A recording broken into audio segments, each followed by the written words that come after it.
Not only for taping recording गराइदिनु न हजुर रेकर्डिङ के भयो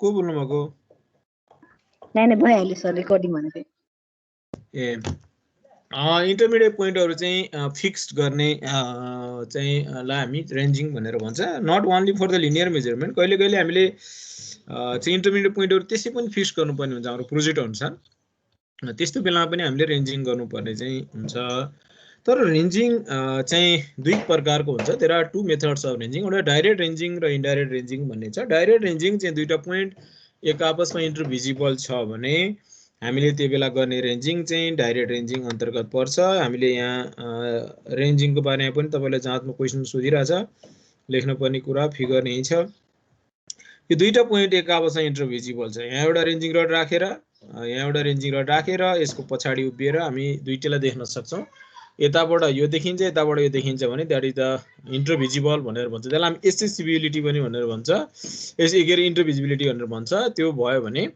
अब यसलाई कसरी रेन्जिङ गर्ने भन्ने कुरा चाहिँ यहाँ चाहिँ देखिएको छ तपाईको चाहिँ यहाँ रेन्जिङ रड राख्ने र यो बीचको मान्छेलाई रेन्जिङ रड लिएर उभिन लाउने र रेन्जिङ रड जबसम्म यो रेन्जिङ रड र यो रेन्जिङ रडसँग तपाईको आँखाले हेर्दा एउटा आँखाले यो रेन्जिङ रडलाई हेर्ने एउटा आँखा बन्द गरेर यो रेन्जिङ रडलाई हेर्ने र ठ्याक्कै यो चाहिँ दुईटा रेन्जिङ रडसँग कोइन्साइड हुने गरी तपाईले पोइन्टहरु चाहिँ फिक्स गर्न सक्नुहुन्छ that is termed as the ranging त्यसलाई हामी रेन्जिङ भनेर चाहिँ भन्छौं this is known as the direct ranging तर अब इन्डाइरेक्ट रेन्जिङ भन्ने छ यदि दुईटा पोइन्ट एक आपसमा इन्टरभिजिबल भएन ड्यू टु द अब्स्ट्रक्सन आयो बीचमा हाम्रो फिल्डमा अब्स्ट्रक्सनहरु आउँछ दुईटा टु केसेस एउटा हिल अब्स्ट्रक्सन बीचमा हिल छ त्यसलाई हामी रेसिप्रोकल रेन्जिङ गर्ने भन्छौं अर्को चाहिँ जंगल अब्स्ट्रक्सन हुन्छ त्यसलाई हामी र्यान्डम रेन्जिङ भनेर भन्छौं ठ्याक्कै दुईटा लाइनको बीचमा रुखहरु पर्यो भने र तपाईलाई मैले बताएको छु रुख कहिले पनि काट्न पाइदैन सर्वे गर्दा कन्स्ट्रक्सन गर्ने बेलामा त रुख ठुलो परमिसन लिएर काट्नु पर्छ अहिले त झन् वर्ल्डमै यस्तो नर्म्स बनिसकेको छ तपाईले 20 वटा रुख काट्नुहुन्छ भने 40 वटा रुख रोप्ने शर्तमा मात्र रुख काट्नु पर्छ त्यही पनि जस्टिफाइड भयो भने मात्र त्यसैले गर्दा चाहिँ रुखहरुको अब्स्ट्रक्सनको रूपमा चाहिँ जंगल एरियामा सर्वे गर्दा चाहिँ आउँछ यो दुईटा अब्स्ट्रक्सनलाई हामीले कसरी ओभरकम गर्ने भन्ने कुरा चाहिँ दैट इज द इन्डाइरेक्ट रेन्जिङ अब हिल अब्स्ट्रक्सन आयो भने चाहिँ हामी रेसिप्रोकल रेन्जिङ गर्छौं हेरौं हिल अब्स्ट्रक्सन कसरी आउँछ हेर चाहिँ that is the hill obstruction यो हिल अब्स्ट्रक्सन हो जस्तो चाहिँ यहाँनिरी बी भन्ने पोइन्ट छ यहाँनिरी बी यहाँ ए भन्ने पोइन्ट छ यहाँ बसेर मान्छेले उभिँदाखेरि यहाँको मान्छेले बी को रेन्जिङ रड देखिँदैन यहाँ यसको पछाडी मान्छे उभिएर चाहिँ हेर्दाखेरि यो यसको पछाडी मान्छे उभिँदाखेरि चाहिँ यसले चाहिँ ए को रेन्जिङ रड देख्दैन due to the this the hill obstruction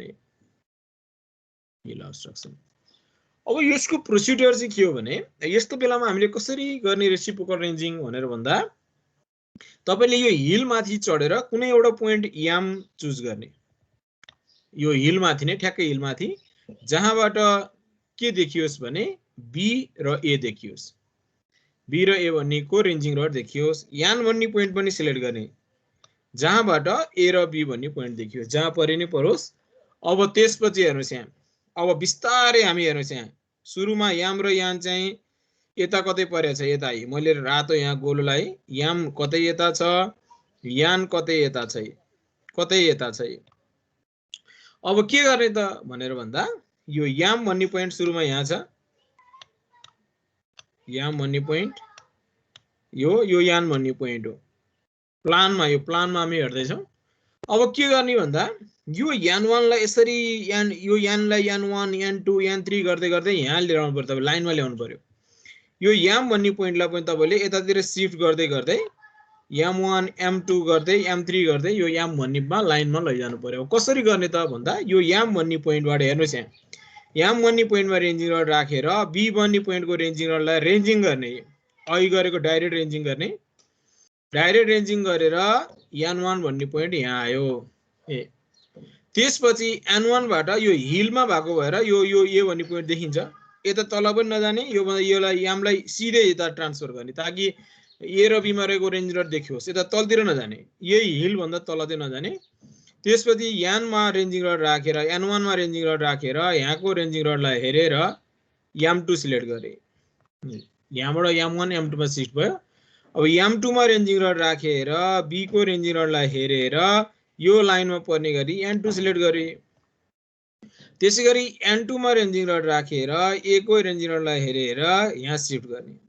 त्यसैगरी M को रेन्जिङ रडलाई हेरेर यसलाई हेरेर N3 लाई यहाँ सिफ्ट गर्ने। यसरी गर्दै जाँदा एउटा स्थिति यस्तो एउटा पोइन्ट यस्तो ठाउँमा पुग्छ कि तपाईहरुले यहाँबाट हेर्दा यो तीनटा रेन्जिङ रड एउटै लाइनमा पर्छ, यहाँबाट हेर्दा यो र यो तीनटा रेन्जिङ रड, यहाँबाट हेर्दाखेरि M को पछाडिबाट हेर्दा यो तीनटा एउटै लाइनमा पर्छ, N को पछाडिबाट हेर्दा यो तीनटा एउटै लाइनमा पर्छ। यसको मतलब चारवटै पोइन्ट चाहिँ एउटै लाइनमा पर्यो भनेर तपाईले थाहा पाउनुहुन्छ। That is the known as the reciprocal रेन्जिङ।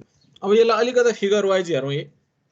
B भन्ने पोइन्ट यहाँ छ, यहाँ बीचमा यहाँ प्लान पनि छ, this is the elevation. A भन्ने पोइन्ट यहाँ छ, B भन्ने पोइन्ट यहाँ छ, यहाँबाट मान्छेले हेर्दा हिल अब्स्ट्रक्सन आयो, यहाँबाट मान्छेले हेर्दा पनि हिल अब्स्ट्रक्सन आयो, that is the hill obstruction. बीचमा हिल छ, यहाँ प्लानमा हेर्नुभयो भने यहाँ बीचमा हिल देख्नुहुन्छ। अब तपाईले के गर्ने भन्दा यो हिल माथि अहिले मैले M र N भनेको थिएँ, अहिले C1 र D1 भन्ने पोइन्ट सिलेक्ट गर्नुभयो। हिल माथि ठ्याक्क हिल माथि यहाँ तपाईले प्लानमा देख्न सक्नुहुन्छ, यहाँ ठ्याक्क हिल माथि, ताकि C बाट B र A देखियोस्, D बाट पनि A र B दुईटै देखियोस्। तपाईले यहाँ दुईटा फिगरमा देख्नुहुन्छ। यो गरिसकेपछि अब के गर्ने भन्दा अघि नैको जस्तो ठ्याक्कै यहाँबाट B लाई हेरेर शिफ्ट गर्दै जाने, D बाट A लाई हेर्दा C1 लाई C2 मा शिफ्ट गर्यो हामीले भने, C2 बाट B लाई हेर्दा D1 लाई D2 मा शिफ्ट गर्यो। एवं रीतिले तपाईले शिफ्ट गर्दै जाँदा हामी एउटा यस्तो स्थितिमा पुग्छौं कि यहाँले C बाट हेर्दाखेरि B र D यो एउटै लाइनमा पर्छ तीनटा, यहाँबाट हेर्दाखेरि, अनि D बाट हेर्दाखेरि यो तीनटा एउटै लाइनमा पर्यो भने तपाईले यहाँ प्लानमा देख्न सक्नुहुन्छ चारवटै पोइन्ट एउटै लाइनमा पर्यो। यी बिस्तारै शिफ्ट गर्दै जाने, C2 लाई C1 बाट C2, C2 बाट D1 लाई D2 मा गर्दै गर्दै शिफ्ट गर्दै लाइनतिर शिफ्ट गर्दै जाने। तपाईले यहाँ देख्न सक्नुहुन्छ फिगरमा देखाइएको छ। यसरी तपाईले रेसिप्रोकल रेन्जिङ गर्नुहुन्छ। That is known as the reciprocal ranging. अब अर्को छ case B, jungle obstruction random ranging भनेर भन्छ। यसको सोलुसन चाहिँ र्यान्डम रेन्जिङ हो। लोकसेवामा चाहिँ तपाईलाई क्वेशन सोधिरा हुन्छ, the reciprocal ranging is done in भनेर। ए मा हिल अब्स्ट्रक्सन, बी मा जंगल अब्स्ट्रक्सन, सी मा both hill and jungle obstruction, D मा नन अफ द एबभ भनेर। यो चाहिँ तपाईले बुझ्नु पर्यो। यो ठ्याक्कै अब रुख हेर्नु चाहिँ ए भन्ने पोइन्ट यहाँ छ, बी भन्ने पोइन्ट यहाँ छ, र्यान्डम रेन्जिङ कसरी गर्ने त भन्दा अब यो लाइनमा हेर्नुस्, यहाँ मैले रातो लाइन ताने, यो लाइनमा ठ्याक्कै रुख चाहिँ पर्यो, यो लाइनमा यो रुखले अब्स्ट्रक्सन गर्यो। अब यो लाइनलाई टुक्रा नपारी नहुने छ, तर बीचमा रुख पर्दै। अब यसलाई कसरी गर्ने त भनेर भन्दा यसको प्रोसिडर मैले यहाँ देखाइरहेको छु। तपाईले एएम एउटा लाइन क्रिएट गर्ने, जतासुकै पनि हुन सक्छ, एएम यता पनि हुन सक्छ, जता गराए पनि हुन्छ, एएम यता गरे पनि हुन्छ, जता तपाईलाई जता सजिलो हुन्छ, जहाँनिर कुनै अब्स्ट्रक्सन छैन एएम भन्ने लाइन चाहिँ क्रिएट गर्ने। जहाँ कुनै अब्स्ट्रक्सन छैन, यो एएम भन्ने लाइन चाहिँ जहाँ चाहिँ रुखहरू छैन त्यहाँ चाहिँ एएम लाइन क्रिएट गर्ने। पहिल्यै यहाँ लेट एनी लाइन एएम, कुनै लाइन तपाईले एएम क्रिएट गर्ने जहाँ चाहिँ इन्टरभिजिबिलिटी छ, रुख परेको छैन।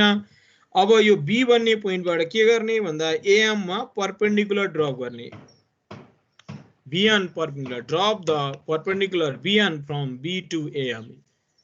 यो परपेन्डिकुलर ड्रप कसरी गर्ने त भनेर भन्दा बी भन्ने पोइन्टमा टेप राखेर टेपलाई यसरी तनक्क तन्काएर एएम भन्ने पोइन्टमा चेन राखेर यो टेपलाई तपाईले यसरी स्विङ गर्ने यसरी।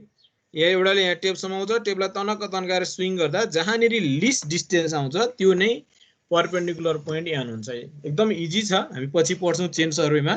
चेन सर्वेमा तपाईले प्र्याक्टिकली पनि गर्नुपर्छ, यो धेरै गर्छौँ हामी, जसलाई हामी स्विङ मेथड भनेर भन्छ। कुनै पनि पोइन्टमा परपेन्डिकुलर ड्रप गर्ने मेथडलाई हामी swing method, very easy method. B भन्ने पोइन्टमा चाहिँ जिरो, टेपको जिरो राख्ने, अनि त्यसपछि टेपलाई तनक्क तन्काएर घुम्ने, टनक्क तन्काएर घुम्दाखेरि एउटा मात्रै पोइन्ट यस्तो आउँछ जहाँ चाहिँ लिस्ट डिस्टेन्स हुन्छ, त्यो भनेको परपेन्डिकुलर हुन्छ। बियन्ड परपेन्डिकुलर ड्रप गर्ने। त्यसपछि के गर्ने भन्दा यो लाइनलाई टुक्रा पार्नुहोस्, किन भन्दा यहाँ त देखिन्छ, यहाँ कुनै इन्टरभिजिबिलिटी छैन भनेपछि, प्रब्लम छैन भनेपछि यो लाइनलाई टुक्रा पार्नुहोस्। कसरी टुक्रा पार्ने त भन्दा यसको सिधै चाहिँ रुखभन्दा यता परोस्, 2 को चाहिँ रुखभन्दा यता परोस्, त्यो हिसाबले यसलाई टुक्रा पार्नुस्। टुक्रा पारिसकेपछि 1 र 2 भन्ने पोइन्ट आउँछ। टुक्रा पार्न रेन्जिङ गरेर टुक्रा पार्न सकियो डाइरेक्ट रेन्जिङ गरेर।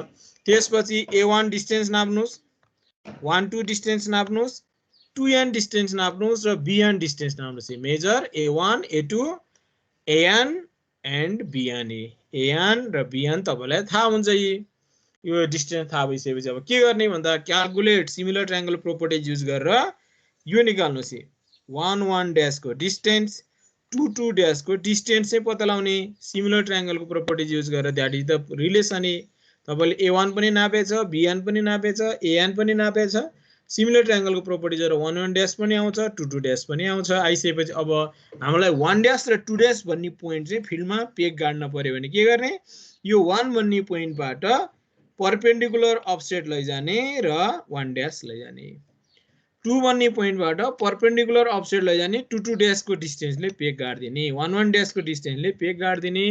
दैट इज द अब 1 डैश र 2 डैश AB लाइनमा पर्छ। यसरी AB लाइनलाई तपाईले डिवाइड गर्न सक्नुहुन्छ, which is termed as the random ranging. अब परपेन्डिकुलर कसरी लाने त भनेर यो पनि तपाईले चाहिँ चेन सर्वेमा पढ्नुहुन्छ। तर अहिले पनि तपाईलाई बताएँ, कुनै पनि लाइन छ, हेर्नु यहाँ कुनै पनि लाइन छ, त्यो लाइनमा कुनै पनि एउटा पोइन्ट छ, यो पोइन्ट P बाट परपेन्डिकुलर लानलाई चाहिँ तपाईले टेप युज गरेर सजिलै परपेन्डिकुलर क्रिएट गर्न सकिन्छ। दैट इज द 3 4 5 मेथड भन्ने।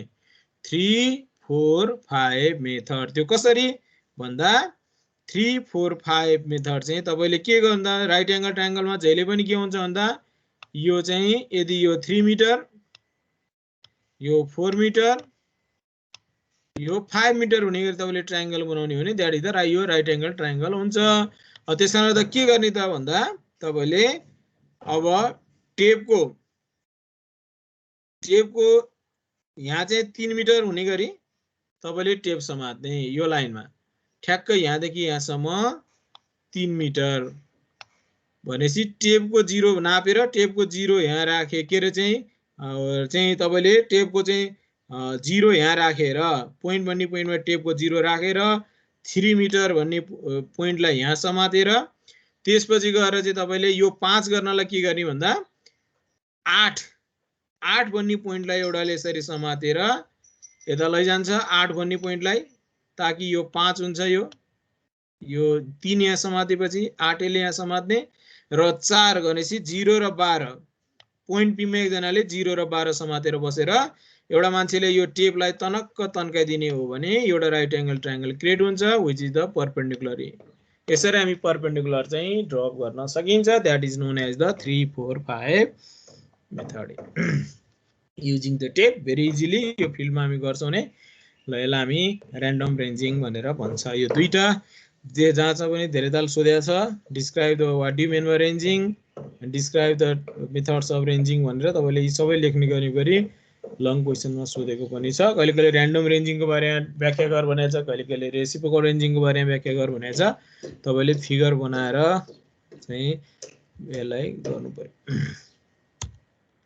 अब जाउँ हामी instrument used in linear measurement. जहिले पनि डिस्टेन्स नाप्नलाई कुन इन्स्ट्रुमेन्ट युज हुन्छ भन्दा इन्स्ट्रुमेन्टको बारेमा चेन र टेपको बारेमा त हामीले डिटेलमा पढ्यौं। These are the instrument which are used in the linear measurement. चेनको बारेमा डिटेल पढिसक्यौं। टेप्स अब यिनहरुको बारेमा अलिकता जानकारी तपाईले लिन जरुरी छ।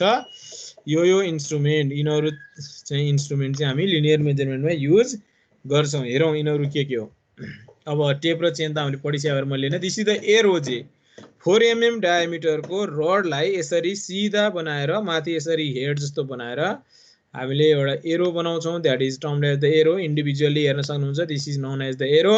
यो एरो चाहिँ हामीले कुन बेला युज गर्छौं भन्दा इन्टरमिडिएट पोइन्टहरु मार्किङ गर्नलाई। हामीले जुन रेन्जिङ गरेर नम्बर अफ इन्टरमिडिएट पोइन्टहरु जुन मार्किङ गर्छौं ती पोइन्टहरुमा मार्किङ गर्नलाई तपाईले चाहिँ एरो बनाउँछौं हामीले। यो चाहिँ 4 mm को, यो सर्कलको डायमिटर चाहिँ यो यहाँको सर्कलको डायमिटर चाहिँ 50 mm को, यो रडको डायमिटर चाहिँ 4 mm को, अनि यहाँदेखि यहाँसम्मको यो टोटल लेन्थ चाहिँ 400 mm हुने गरी हामीले चाहिँ बनाउँछौं। That is known as the arrow. हामीले चाहिँ धेरै ठाउँमा एरो युज गर्नुपर्छ। तपाईले चाहिँ ग्राउन्डहरुमा मार्किङ गर्दाखेरि रोड सर्वे गर्दाखेरि पनि धेरै ठाउँमा युज गर्छौं लिनियर डिस्टेन्स नाप्दाखेरि पनि हामीले जतिवटा टुक्रा बनायो ती टुक्राहरु अब त्यो जस्तो धेरैवटा टुक्रा पार्न पर्ने छ भने हामीसँग त्यतिवटा रेन्जिङ रड सारै गरुङ हुन्छ त्यो बोकेर हिँड्ने कुरा हुँदैन रेन्जिङ रड हामीले 3-4 वटा मात्र लिन्छौं बाँकी रहेको पोइन्टहरुमा चाहिँ यही एरो गाडेर तपाईले चाहिँ पोइन्टहरु मार्किङ गर्ने that is known as the arrow अब ranging rod and offset rod भनेर भन्छ this is the ranging rod यो रेन्जिङ रड चाहिँ 2 देखि 3 मिटरको लेन्थको हुन्छ यो 2 देखि 3 मिटरको यो हुन्छ खाली यसले रेन्जिङ गर्नलाई मात्रै हैन हामी कहिले यो मेजरमेन्ट रोडमा चाहिँ डिस्टेन्स नाप्नलाई पनि हामी भर्टिकल डिस्टेन्स होरिजोन्टल डिस्टेन्स नाप्नलाई पनि रेन्जिङ रडको चाहिँ युज गर्छौं यो रेन्जिङ रडमा चाहिँ रातो सेतो कालो या रातो सेतो चाहिँ मार्किङ गरिया हुन्छ यहाँ तपाईले स्ट्रिप देख्न सक्नुहुन्छ यो सेतो पनि 20 cm इच स्ट्रिपको हाइट चाहिँ 20 cm हुन्छ यो चेन जस्तो यसले को जस्तो लिस्ट काउन्ट 20 cm भने जस्तै भयो रातो सेतो हरेको 20 cm चाहिँ इच स्ट्रिप चाहिँ हुन्छ अब यो चाहिँ यसको युज चाहिँ अब तपाईले अब चाहिँ रेन्जिङ गर्न युज गरिहाल्यो टाढाबाट देखियोस् भनेर सेतो रातो बनाएको हुन्छ या सेतो कालो पनि हुन सक्छ तर डिस्टिङ चाहिँ सेतो रातो हुन्छ यो चाहिँ यसलाई हामी रेन्जिङ रड भनेर भन्छ अब अर्को अफसेट रड चाहिँ यो भन्दा अलिकति होचो हुन्छ तर यिनीहरु दुईटामा फरक चाहिँ के हो भने यहाँ यस्तो फरक चाहिँ यो यस्तो खाले चाहिँ तपाईले के हुन्छ भने हुक चाहिँ तपाईले माथि लगाएको हुन्छ ताकि डिस्टेन्स नाप्नलाई तपाईले यो अफसेट नाप्ने बेलामा चाहिँ हामीले उकालो ओरालोमा चाहिँ ठाउँमा चाहिँ तपाईले टेपलाई होराइजन्टल बनाउनको लागि यो अफसेट रडहरु चाहिँ तपाईले युज गर्नुहुन्छ स्मल अफसेटहरु नाप्ने बेलामा तपाईले यसलाई हामी अफसेट रड भनेर भन्छ रेन्जिङ रड या अफसेट रड यो दुईटा हुन्छ अर्को लेस र वाइड्स भन्ने हुन्छ यो चाहिँ तपाईलाई चाहिँ यस्तो खाले यो लेस र वाइड्स यो लेस र वाइड्समा चाहिँ एउटा मात्र चीज के फरक हुन्छ नि यसको चाहिँ यो माथिपट्टि चाहिँ सानो एउटा चाहिँ भर्टिकल स्ट्रिप काटेको हुन्छ यो बीचमा ताकि त्यसमा चाहिँ सेतो कपडा चाहिँ सेतो कागजहरु चाहिँ छिराउन सकियोस् र टाढाबाट देख्न सकोस् भनेर राखिएको हुन्छ यो चाहिँ 0.5 देखि 1 मिटर लङ स्टिक हो यो चाहिँ एरो जस्तै पोइन्टहरु मार्किङ गर्नलाई तर तपाईले टाढाबाट देख्नु पनि पर्ने एरो चाहिँ देखिदैन यिनीहरु चाहिँ टाढाबाट देख्न पनि पर्ने र पोइन्टहरु मार्किङ गर्नुपर्ने ठाउँमा रेन्जिङ गरेको पोइन्टहरुमा चाहिँ यो हामी चाहिँ तपाईले चाहिँ यो पोइन्ट गाड्नलाई लेफ्ट एन्ड वाइड्स भन्छ दुईटाको उद्देश्य एउटै हो खाली चाहिँ त्यसको डिफरेन्स चाहिँ यसको चाहिँ माथिपट्टि स्प्लिट गरिएको हुन्छ ताकि त्यसमा चाहिँ सेतो पेपरहरु अथवा सेतो कपडाहरु चाहिँ छिराउन सकियोस् पेक्स भन्ने हुन्छ वुडन पेक अथवा स्टिलको पेक पनि हुन सक्छ स्टिलको यस्तो शेपको यो चाहिँ छोटो हुन्छ यो जम्मा 15 cm को मात्रै हुन्छ यो चाहिँ तपाईले कहाँ युज गर्ने त भन्दा तपाईले ट्राभर्सहरु बनाउँदाखेरि स्टेसन जुन गाड्नु हुन्छ त्यो स्टेसनमा चाहिँ तपाईको स्टेज सर्वे गरुन्जेलसम्म त्यो स्टेसन हामीलाई चाहिन्छ त्यसैले चाहिँ यसलाई चाहिँ कम्प्लिटली जमिन भित्र फ्लस गर्ने अलिकता यति मात्रै राखेर जस्तो यहाँ स्टेसन पर्यो भने यसलाई चाहिँ जमिन भित्र हामी कम्प्लिटली भर्टिकली फ्लस गर्छौं अलिकता माथि मात्रै 2 cm माथि मात्रै माथि आउने गरी यसलाई फ्लस गर्छौं that is known as the pegs यसको युज चाहिँ त्यो हो र यसको डाइमेन्सन 25 mm by 25 mm र बीचमा पिन गाडिएको हुन्छ पिन गाड्ने ताकि चाहिँ पछि इन्स्ट्रुमेन्ट यो माथि इन्स्ट्रुमेन्ट सेट गर्दाखेरि चाहिँ ठ्याक्कै पिन माथि सेन्टरिङ गर्न सकियोस् भन्ने हिसाबले पिन सानो पिन चाहिँ गाड्दिने सर्वे गर्दा सेन्टरमा पिन गाड्दिने हो भने त्यसलाई सेन्टरिङ मानेर हामी एक्युरेट सर्वे चाहिँ गर्न सक्छौं that is termed as the pegs एउटा प्लम बब छ प्लम बब चाहिँ यस्तो डोरीमा यो बब जुन प्लम बब झुन्डेको छ यो चाहिँ कम्प्लिट एक्सेसरिज भयो that is termed as the plumb bob अब यो प्लम बब चाहिँ ले चाहिँ तपाईलाई मैले पहिलो क्लास बताउँदा नि भनेको थिएँ डोरीमा समातेर तपाईले प्लम बबलाई छोड्दिनु हो भने यसले पृथ्वीको सेन्टर देखाउँछ that is the line of gravity जसलाई हामी प्लम लाइन पनि भन्छौं भनेर फर्स्ट क्लासमा पढाएको थियौ अहिले पनि मैले तपाईलाई रिकल गरे दैट इज किन प्लम लाइन भनेको भन्दा प्लम बबले जुन लाइन देखाउँछ that is the plum line which is the absolutely vertical line हो त्यो चाहिँ भर्टिकल लाइन हो प्लम बबले जुन डाइरेक्सन देखाउँछ हामी धेरै इन्जिनियरिङमा कुनै पनि चीज भर्टिकल छ कि छैन भनेर कन्स्ट्रक्सन गर्दाखेरि पनि पिलर भर्टिकल छ कि छैन भनेर नाप्नको लागि पनि हामी प्लम्ब बब युज गर्ने एकदमै इजी एसेसोरिज अन्तर्गत पर्छ। यो प्लम्ब बब चाहिँ हामीले लिनियर मेजरमेन्टमा पनि युज गर्छ। जस्तो रेन्जिङ रड भर्टिकल छ कि छैन तपाईको आँखाले जज गर्न सक्दैन भने अब तपाईले अब यो यस्तो छ भने भर्टिकल छैन रङ छ, यस्तो छ भने तपाईले प्लम्ब बब चाहिँ कुनै बीचमा यसरी टच गरेर झुन्ड्याउँदाखेरि पर्फेक्टली यसरी बसेको छ भने के बुझौँ भने तपाईको चाहिँ त्यो भर्टिकल छ भनेर बुझिन्छ। यसको अलावा तपाईले जस्तो चाहिँ अघि भर्खर मैले भने अन्य ठाउँमा पनि प्लम्ब बबको हामी युज गर्छौँ। जस्तो तपाईले स्टेसनमा यसरी पेग गाड्नु भएको थियो भर्टिकल पेग अनि यहाँ चाहिँ तपाईको पिन हुन्छ भनेर भने मैले यसमा सेन्टरिङ गर्नलाई कुनै पनि इन्स्ट्रुमेन्ट छ तपाईले थियोडोलाइट हरू चाहिँ कुनै पनि इन्स्ट्रुमेन्ट प्लेन टेबलहरू तपाईले फिक्स गर्न पर्यो भने यहाँ यो चाहिँ इन्स्ट्रुमेन्टको बीचमा प्लम्ब बब झुन्ड्याउने र यो प्लम्ब बबले ठ्याक्क त्यो पिनलाई नदेखाउँदासम्म चाहिँ तपाईले इन्स्ट्रुमेन्टलाई सार्न सक्छौँ हामी। द्याट इज द सेन्टरिङ मेथड भनेर सेन्टरिङ गर्ने भनेर भन्छ। हामी पछि इन्स्ट्रुमेन्ट चलाउँदाखेरि सुरुमा चाहिँ प्लम्ब बबको सहायताले चाहिँ सर्वे गर्न चाहिँ एकुरेटली गर्न सुरुमा आफूलाई त्यति जजमेन्ट नहुँदाखेरि पछि त हामी प्लम्ब बब राख्नु जरुरी छैन, आई जजमेन्टबाटै हामी र त्यहाँ भित्रको इन्स्ट्रुमेन्ट भित्रकै एसेसोरी युज गरेर गर्न सक्छौँ। तर चाहिँ सुरुमा चाहिँ यो प्लम्ब बब राखेर गर्ने चाहिँ एउटा बेस्ट मेथड हो। यो चाहिँ हामीलाई यसलाई चाहिँ तपाईको प्लम्ब बबको एप्लिकेसन मैले तपाईलाई बताएँ।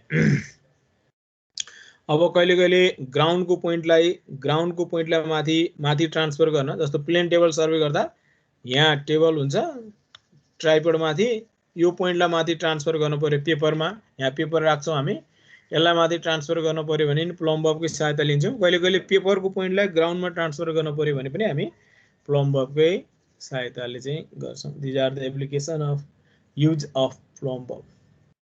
अब लाइन रेन्जर भनेर भन्छ जुन अब हामी आँखाले हेर्ने भन्ने कुरा हो, पछि चाहिँ हामी आँखाले नै गर्छौँ, आँखाले नै एकुरेटली गर्न सकिन्छ एउटा आँखा बन्द गरेर दुईटा रेन्जरलाई हेरेर। तर अब तपाईलाई चाहिँ अब त्यो भन्दा एकुरेट गर्न छ भने एउटा इन्स्ट्रुमेन्ट पाइन्छ यस्तो एउटा इन्स्ट्रुमेन्ट। जस्तो तपाईले सी भन्ने पोइन्ट चाहिँ ठ्याक्कै लाइनमा छ कि छैन भनेर चेक गर्दाखेरि यो इन्स्ट्रुमेन्टबाट तपाईले यहाँबाट हेर्दाखेरि चाहिँ तलको यो सी भन्ने पोइन्ट पनि देखिन्छ। त्यो पोइन्टमा यो राख्दाखेरि यदि एउटै लाइनमा छ भने ए को रेन्जिङ रड पनि ए को रेन्जिङ रड यो स्लटबाट देखिन्छ, बी को रेन्जिङ रड यो स्लटबाट देखिन्छ। यदि सेन्टरमा पर्यो भनेपछि यो जबसम्म तपाईले दुईटै देखिने हुँदैन तपाईले यो पोइन्टलाई चाहिँ दायाँ बायाँ सारेर सी भन्ने पोइन्ट चाहिँ पत्ता लगाउन सक्नुहुन्छ। That is the line ranger भनेर भन्छ। अब यसको युज त त्यति गरिँदैन तर गर्न सकिने लाइन रेन्जर भन्ने पोइन्ट चाहिँ त ओड भन्ने चाहिँ तपाईले जानिराख्न जरुरी छ। ओके, ल हामीले लिनियर मेजरमेन्टका विभिन्न टेक्निकहरू पढ्यौँ। तर अब चाहिँ ती भयो इन्स्ट्रुमेन्ट चलाउने कुराहरू भए, पेसिङ भनेको पेसको युज गर्ने, चेनिङ भनेको चेनको युज गर्ने, टेपिङ भनेको टेपको युज गर्ने, इडिएम पढ्यौँ इडी इन्स्ट्रुमेन्टेसनहरू गर्ने हैन, ती भनेको इन्स्ट्रुमेन्ट वाइजको मेथड भयो। तर अब फिल्ड कन्डिसन अनुसार तपाईको फिल्ड चाहिँ स्लोपमा छ, स्लोप फिल्ड छ भने त्यहाँ चाहिँ होराइजन्टल डिस्टेन्स कसरी नाप्ने, जहिले पनि सर्भिङ गर्दा हामीले ध्यान दिनुपर्छ। हामीलाई चाहिने डिस्टेन्स भनेको होराइजन्टल डिस्टेन्स हो, हामीलाई इन्क्लाइन डिस्टेन्स हुँदैन। हामीले जहिले पनि युज गर्ने भनेको होराइजन्टल डिस्टेन्स हो। र त्यो स्लोप एरियामा स्लोप होला, स्लोपमा जिगज्याग पनि होला हैन, ती स्लोप एरियामा तपाईले होराइजन्टल डिस्टेन्स कसरी नाप्न सकिन्छ भन्दा त्यसको पनि दुईटा मेथड छ। डाइरेक्ट मेथड, त्यसलाई हामी मेथड अफ स्टेपिङ पनि भनेर भन्छ। डाइरेक्ट मेथड भनेको हामीले डिस्टेन्स चाहिँ नाप्ने, इन्डाइरेक्ट मेथड भनेको चाहिँ अन्य कुराहरू नापेर त्यसबाट इन्डाइरेक्टली हामीले डिस्टेन्स निकाल्न सकिन्छ। That is termed as the indirect method. र इन्डाइरेक्ट मेथडमा चाहिँ टेपको युजबाट गर्ने चाहिँ तीनटा मेथड छ, with the aid of vertical angle measurement, with the aid of difference in level measurement, high potential allowance method भन्ने छ। यसको अलावा इडिएम, यो हामीले अगाडि पढिसकेका सबै मेथड चाहिँ युज हुन्छ नहुने हैन, तर टेपको सहायताले तीनटा स्पेशल मेथड हो। इडिएमले युज गर्न सक्छौँ हामी, टेकोमेट्री युज गर्न सक्छौँ हामी, जुन हामीले भन्दा अगाडि पढिसकेका छौँ, त्यो त युज भइहाल्छ। त्यसका अलावा एक्स्ट्रा मेथड चाहिँ हामी यहाँ हेर्दै छौँ, स्लोप एरियामा कसरी होराइजन्टल डिस्टेन्स मेजरमेन्ट गर्ने। अब direct method or method of stepping that is the widely use. हामीले सर्वे गर्न जाँदा स्लोप एरिया नै फेला पर्छ। मोस्ट अफ द जमिन पर्फेक्टली होराइजन्टल जमिन हुँदैन। त्यसले गर्दा जहिले पनि कहिले पनि टेपलाई जमिनमा राखेर नाप्नु हुँदैन, किनकि हाम्रो आँखाले जज नगरे पनि जमिन चाहिँ कहिले कहिले इन्क्लाइन प्राय इन्क्लाइन्ड या हुन्छ, पर्फेक्ट होराइजन्टल हुँदैन। त्यही भएर टेपलाई जहिले पनि हामीले माथि राखेर नाप्ने गर्छौँ लिनियर मेजरमेन्ट होराइजन्टल मेजरमेन्ट गर्दा। अब जस्तो तपाईँलाई यो यस्तो ठाउँमा चाहिँ यो ए भन्ने पोइन्ट यहाँ छ, बी भन्ने पोइन्ट यहाँ छ, तपाईँले यहाँ चाहिँ डिस्टेन्स नाप्नु पर्यो भने के गर्ने भन्दा पहिला रेन्जिङ गर्ने। योभन्दा अगाडि पढे जस्तै गरेर डाइरेक्ट रेन्जिङ गर्यो। यहाँ ए र बी रेन्जिङ गरेर तपाईँले एउटा पोइन्ट यहाँ राख्नुभयो, एउटा पोइन्ट यहाँ राख्नुभयो, एरो गाड्नुभयो, एउटा पोइन्ट यहाँ राख्नुभयो।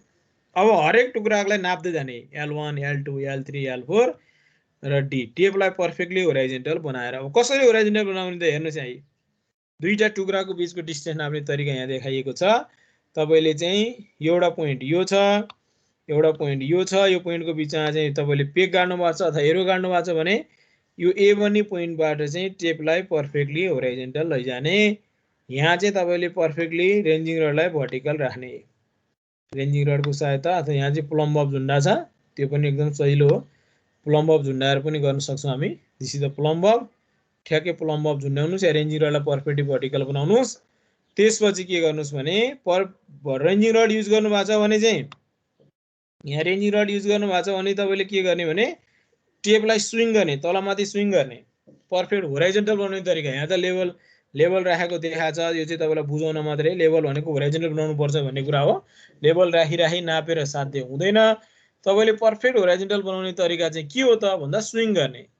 चाहे तपाईँले चाहिँ प्लम्ब अफ झुन्ड्याउनुहोस्, चाहे चाहिँ रेन्जिङ रड राख्नुहोस्, टेपलाई तलमाथि स्विङ गर्ने। त्यो चाहिँ हामीले गर्नुपर्छ।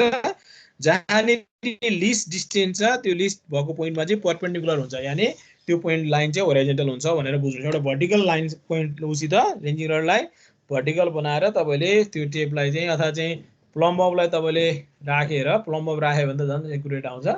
प्लम्ब अफको डोरीसँग चाहिँ टेप चाहिँ परपेन्डिकुलर हुनको लागि कुन पोइन्टमा परपेन्डिकुलर हुन्छ त भन्दा जुन पोइन्टमा चाहिँ लिस्ट डिस्टेन्स छ टेपलाई तलमाथि स्विङ गर्ने। यसरी तन्काएर टेपलाई तलमाथि स्विङ गर्ने। जुन पोइन्टमा लिस्ट डिस्टेन्स छ त्यो पोइन्टमा चाहिँ यो टेप होराइजेन्टल हुन्छ। यसरी हरेक टुक्रालाई नाप्ने L1, L2, L3, L4, यसलाई हामी स्टेपिङ मेथड भनेर भन्छ। तपाईँले एबाट बीतिर हेरेर रेन्जिङ गर्ने, नाप्ने। जहिले पनि टेपको जिरो मासतिर राख्नुपर्छ। ध्यान दिनु होला। टेपको जिरो मासतिर राखेर तलतिरको चाहिँ हामीले टेपको चाहिँ रिडिङ तलतिर हेर्छौँ हामी। टेपको जिरो जहिले पनि मासतिर हुनुपर्छ। यस्तो पनि लोकसेवामा हामीलाई क्वेसन सोधिरहेको हुन्छ अब्जेक्टिभमा। अनि एबाट बीलाई हेरेर रेन्जिङ गर्ने, टुक्रा पार्ने, डिस्टेन्स नाप्ने। एउटा डिस्टेन्स आउँछ D1। त्यसै गरी बीबाट एलाई हेरेर रेन्जिङ गर्ने। यो फरवर्ड मेजरमेन्ट र ब्याकवर्ड मेजरमेन्ट दुइटै गर्नुपर्छ। हामीले च्याप्टर 1 मा पढिसकेका छौँ। र प्रिसिजन निकाल्छौँ हामी। प्रिसिजन निकाल्ने तरिका पनि हामीले च्याप्टर 1 मा पढिसक्यौँ। र यसको प्रिसिजन चाहिँ 1:1000 को आउनुपर्छ। 1:1000 या 1000 भन्दा बेसी भ्यालु आउनु पर्यो।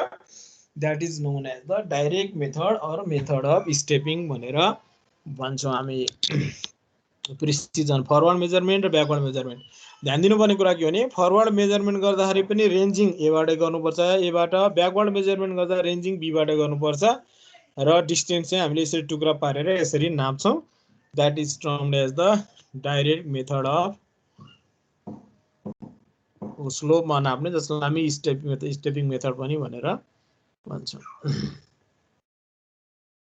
अब इन्डाइरेक्ट मेथडमा चाहिँ ए मेथड छ with the aid of vertical angle measurement. तपाईँले भर्टिकल एङ्गल नाप्ने र डिस्टेन्स मेजरमेन्ट गर्ने। अब यो मेथड चाहिँ के हो भने जस्तो त्यही अघि नैकै ठाउँमा हेर्नुहोस्। यहाँ यो ए र बी को बीचको डिस्टेन्स नाप्नु पर्ने छ तपाईँलाई। यस्तो छ ठाउँ, यहाँ ए छ, यहाँ बी छ। यो ए र बी को बीचमा डिस्टेन्स नाप्नको लागि तपाईँले पहिला टुक्रा पार्नुभयो। यो मेथडबाट चाहिँ कसरी गर्ने त भनेर भन्दा टुक्रा पार्नुभयो। एउटा यहाँ एउटा रेन्जिङ रड टुक्रा पार्नुभयो। एमा रेन्जिङ रड छँदैछ। एउटा टुक्रा यहाँ, सपोज अर्को टुक्रा यहाँ गर्नुभयो। यहाँ रेन्जिङ रड छँदैछ। अब तपाईले के गर्ने भन्दा नाप्दाखेरि चाहिँ इन्क्लाइन डिस्टेन्स नाप्ने, सबभन्दा सजिलो इन्क्लाइन डिस्टेन्स नाप्नलाई। जस्तो यहाँदेखि यहाँसम्मको इन्क्लाइन डिस्टेन्स नाप्ने, यहाँ जति छ रेन्जिङ रडको हाइट, यहाँ पनि त्यति रेन्जिङ रडको हाइट नाप्दिनु भयो भने द्याट इज इन्क्लाइन डिस्टेन्स, याल नाप्ने। नाप्ने बेला चाहिँ याल नाप्यो, इन्क्लाइन डिस्टेन्स चाहिँ यो हामीलाई नापेको होराइजन्टल डिस्टेन्स चाहिन्छ।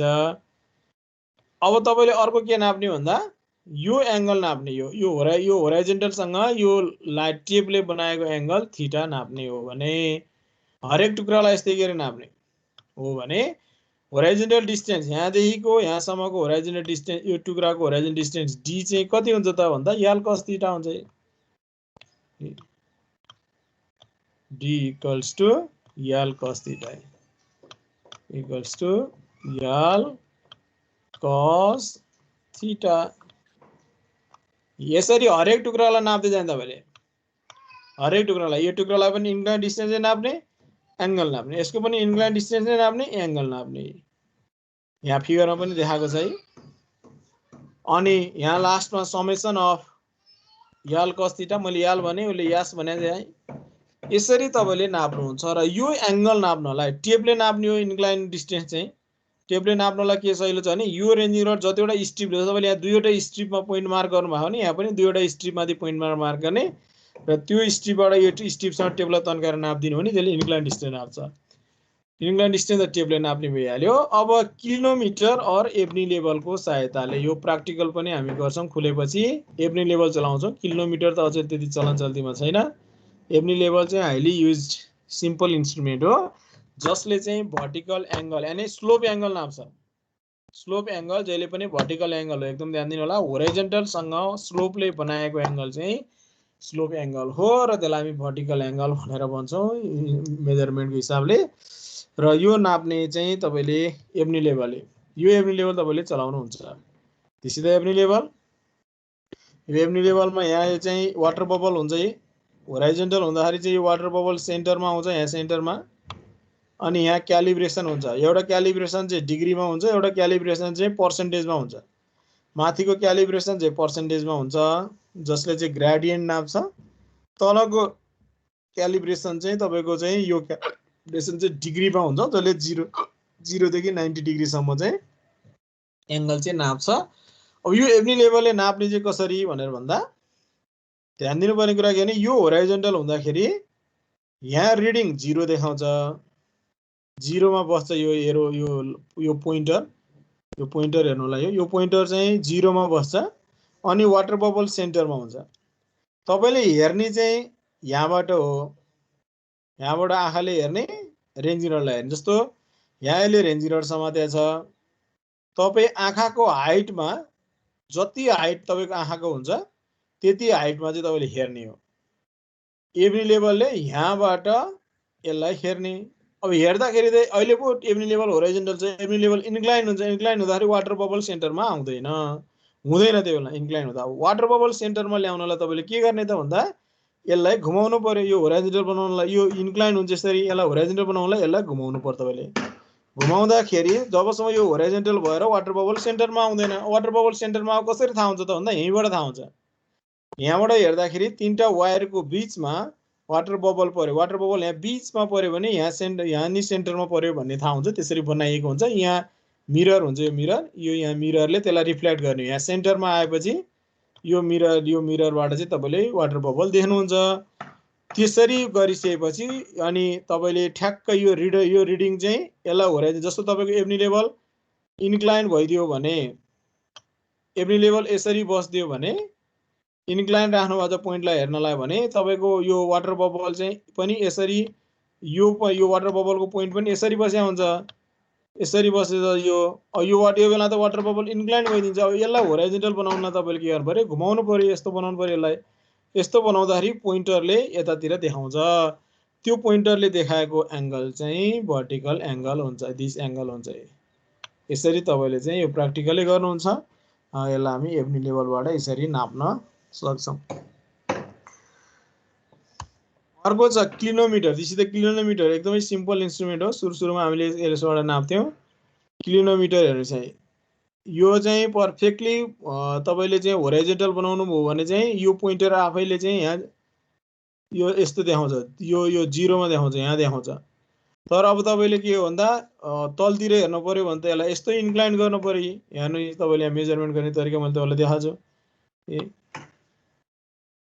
यहाँ हेर्दाखेरि तपाईले 0 यहाँ छ, 0 यहाँ थियो, तर अब चाहिँ यो यसले त यता यहाँनिर देखाउँछ किनकि त पहिले पर्फेक्टली भर्टिकल हुन्छ भनेपछि दिस इज द एंगल। यो एंगल नै यसको चाहिँ स्लोप एंगल हो। त्यो एंगल भन्नु र यो एंगल भन्नु चाहिँ एउटै हुन्छ। ल यसरी चाहिँ यसले चाहिँ भर्टिकल एंगल चाहिँ नाप्छ। किलोमिटर भन्नु एभ्री लेभल भनेर भन्नु चाहिँ यो दुईटा इन्स्ट्रुमेन्टको सहायताले भर्टिकल एंगल नाप्ने हरेकको, अनि टेपको सहायताले चाहिँ इन्क्लाइन एंगल, हरेकको इन्क्लाइन एंगल सेम हाइटमा चाहिँ तपाईले यसरी तन्काउनु भयो भने इन्क्लाइन चाहिँ इन्क्लाइन एंगल नाप्छ। यहाँको हाइट र यहाँको हाइट सेम हो भने यसले टेपले जहिले पनि इन्क्लाइन्ड डिस्टेन्स नाप्छ र पछि त्यसलाई यल cos थीटा गरेर summation of L cos theta गरेर चाहिँ तपाईले होराइजन्टल डिस्टेन्स चाहिँ निकाल्न सक्नुहुन्छ।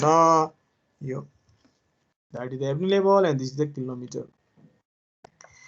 अर्को छ with the aid of difference in level measurement. जस्तो ए र बी भन्ने पोइन्टको हाइट डिफरेन्स तपाईलाई थाहा भयो भने यहाँदेखि यहाँसम्मको इन्क्लाइन डिस्टेन्स एस नाप्दिने। इन्क्लाइन डिस्टेन्स नाप्ने मैले तपाईलाई बताइहालेँ। यहाँको रेन्जिङ रडको हाइट र यहाँको रेन्जिङ रडको सेम हाइटमा टेप राख्नु हो भने यसले जहिले पनि इन्क्लाइन डिस्टेन्स नाप्छ। अब यास डिस्टेन्स जमिन जस्तोसुकै हो, जमिनमा टेप नराख्ने, अलिकति माथि राख्ने।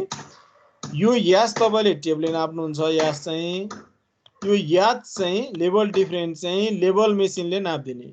लेभल मेसिनले तपाईले चाहिँ एनी रिलेभेन्ट मेथड मेनले चाहिँ लेभल मेसिन युज गर्न सक्छ हामी। त्यसको लेभल डिफरेन्स यास नाप्दिनु भयो भने हामीलाई चाहिएको होराइजन्टल डिस्टेन्स चाहिँ यसरी आउँछ, root D square minus H square गरेर होराइजन्टल डिस्टेन्स चाहिँ हामी निकाल्न सक्छौँ। ल अर्को छ हाइपोटेन्शियल अलाउन्स भनेर। हाइपोटेन्शियल अलाउन्स भने चाहिँ यो हो, यो ए dash is the hypotenusal allowance.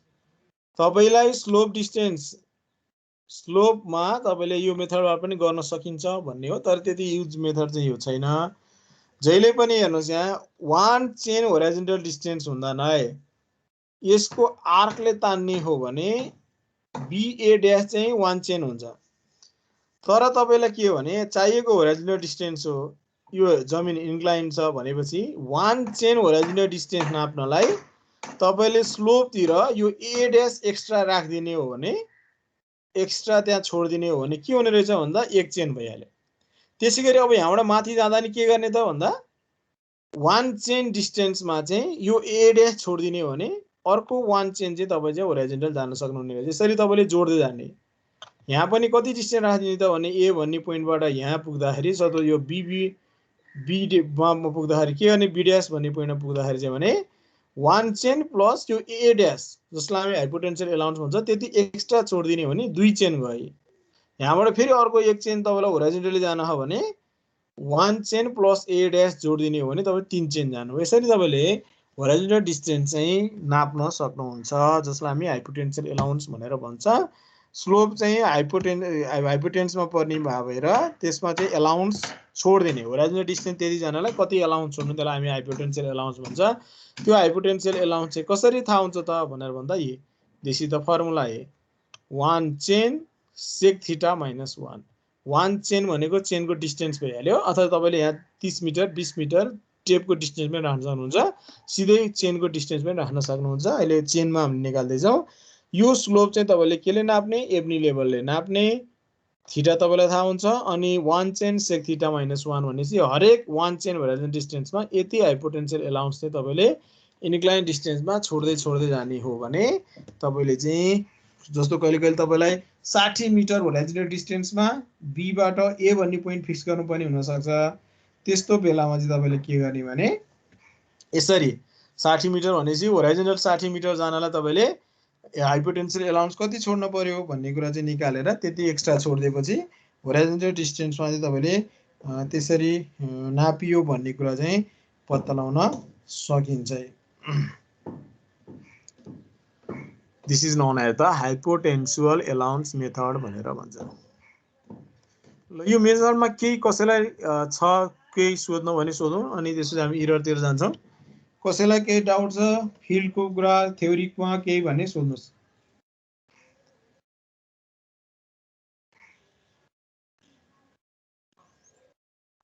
सोध्नु पर्ने कसैलाई यी मेथडहरुमा यिनीहरु सोधिरहेको छ एक्जाममा, त्यही भएर मैले तपाईलाई भनेको यही चाहिँ सोध्नु पर्ने भने सोधौँ, नत्र म अर्को टर्ममा लैजान्छु।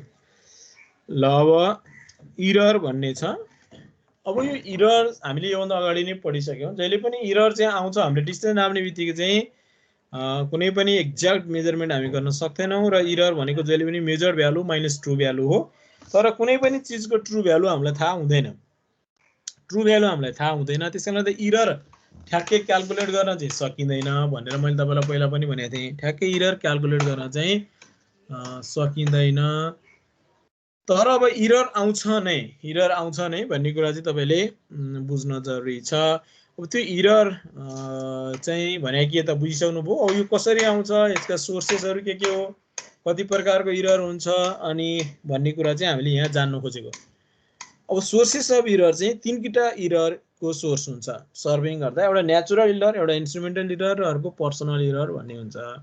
नेचुरल इरर चाहिँ नेचरको प्यारामिटरको कारण, जस्तो हिटको कारणले गर्दा हैन, वेदर कन्डिसन। हिट चाहिँ तपाईले के भने तपाईले चाहिँ गर्मी ठाउँ गएर नाप्नुभयो भने बढी हिट हुन्छ, जसको कारणले गर्दा टेप चाहिँ एक्सपान्सन भएको हुन्छ। चिसो ठाउँमा गएर नाप्नुभयो भने चाहिँ अब चाहिँ जस्तो चाहिँ जमसमहरु जस्तो ठाउँमा सर्वे गर्दाखेरि चाहिँ -डिग्री सेल्सियसमा हुन्छ, जसमा टेप कुम्चिएको हुन्छ। That is the expansion and contraction का कुराहरु आउँछन् हैन। अनि रिफ्र्याक्सन, नेचुरल इररमा रिफ्र्याक्सन पर्छ। जस्तो तपाईले कुनै पनि चीजलाई हेर्दाखेरि तपाईको आँखाबाट गएको रे सिधै जाँदैन, नेचरमा चाहिँ रिफ्र्याक्सन भइदिन्छ। त्यो रिफ्र्याक्सन हुनुको कारण चाहिँ के भने जमिनको सर्फेसतिर रहेको हावाको टेम्परेचर र जमिन त्योभन्दा माथि रहेको हावाको टेम्परेचर फरक हुने भएर उनीहरुको बीचको डेन्सिटी नै डिफरेन्ट हुन्छ। तपाईले फिजिक्समा पढिसक्नु भयो, एउटा डेन्सिटी भएको मिडियाबाट अर्को डेन्सिटी भएको मिडियामा जाँदाखेरि रिफ्र्याक्सन हुन्छ र रे भाङ्गिन्छ। दैट इज द रिफ्र्याक्सन, यो हुन्छ नै। अर्को अब्स्ट्याकल्स टु मेजर, अब्स्ट्याकल्सको कारणले गर्दा पनि केही इरर आउँछ। म्याग्नेटिक डिक्लिनेसन भन्ने टर्म हामी कम्पास सर्वेमा पढ्छौँ। म्याग्नेटिक डिक्लिनेसन चाहिँ के हो भने पृथ्वीमा तपाईले कम्पासले देखाउने नर्थ र पृथ्वीको ट्रु नर्थमा अलिकति फरक पर्छ। ट्रु नर्थ र कम्पासले देखाउने नर्थमा अलिकति फरक पर्छ। That is term as the magnetic declination, gravity effects इटिसी।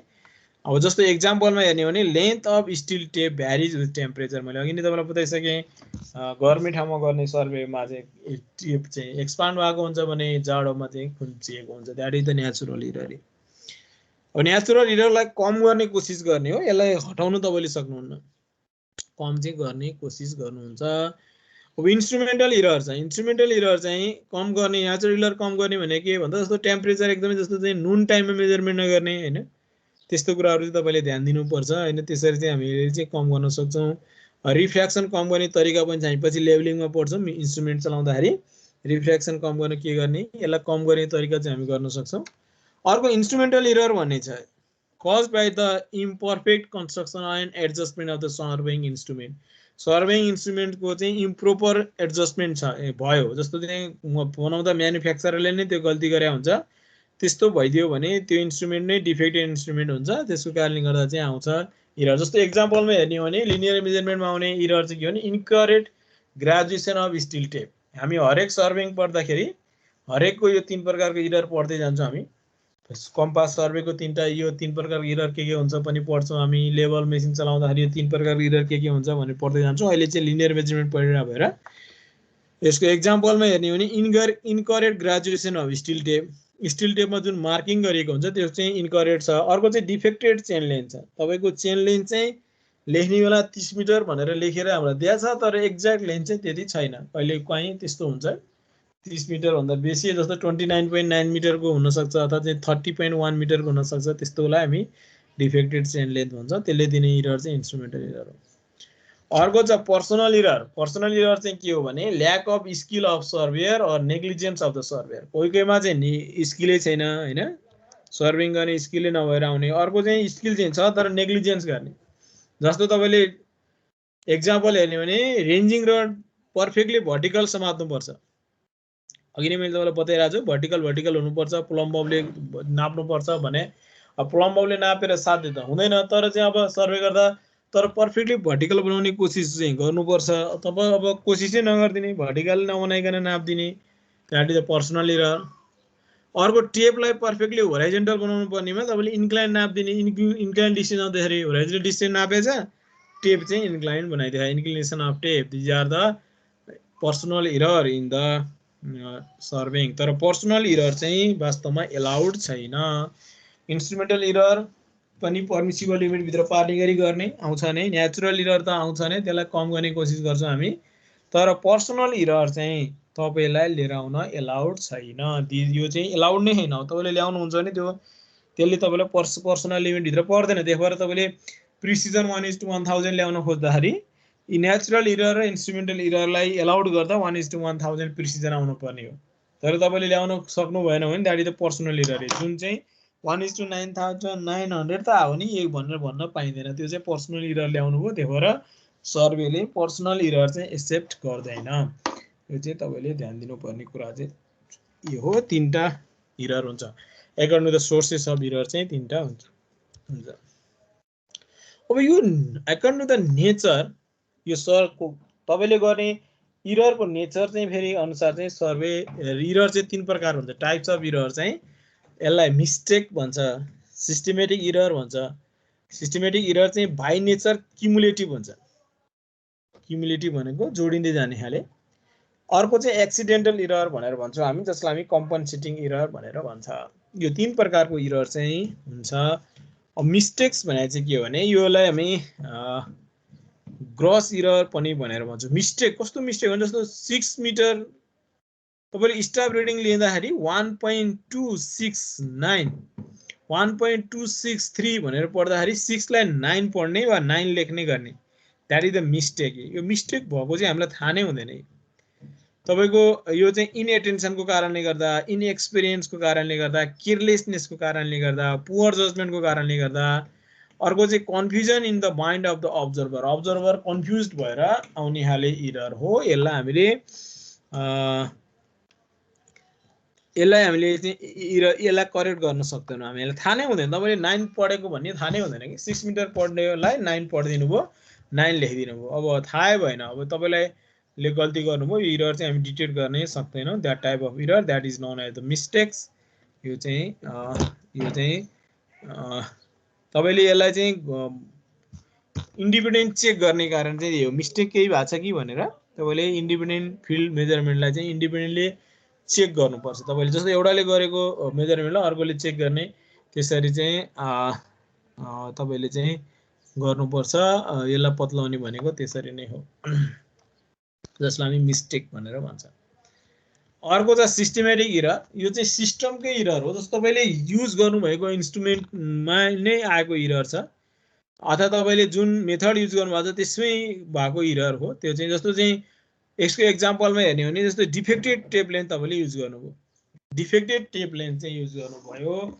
जस्तो चाहिँ 30 मिटरको चाहिँ टेप तपाईँले युज गर्नुभएको थियो, त्यहाँ 30 मिटर थियो लेखाएको छ, तर टेप चाहिँ एक्चुअली हो भने त्यो कन्स्ट्राक्ट भएर या तन्केर 30.1 पनि हुनसक्छ, खुम्चिएर 29.9 भएको छ भने तपाईँले त 30 मिटर हो भनेर नाप्दै जानुभयो। अब जति नाप्दै जानुहुन्छ त्यति एरर चाहिँ एक्युमुलेट हुँदै जान्छ। द्याट इज एक्युमुलेटेड, क्युमुलेटिभ नेचरको हुन्छ। एक्युमुलेटेड अर्थात् चाहिँ क्युमुलेटिभ एरर हुन्छ, जोडिँदै जान्छ एरर। यदि तपाईँले चाहिँ टेप चाहिँ सानो रहेछ भने तपाईँले डिस्टेन्स चाहिँ के गर्नुहुन्छ भने कम नाप्नु थाल्नु, के अरे चाहिँ नाप्छ तपाईँले, अनि तपाईँको एरर चाहिँ नेगेटिभ हुँदै पनि नेगेटिभ प्लस हुँदै जान्छ, जोडिँदै जान्छ नेगेटिभमा।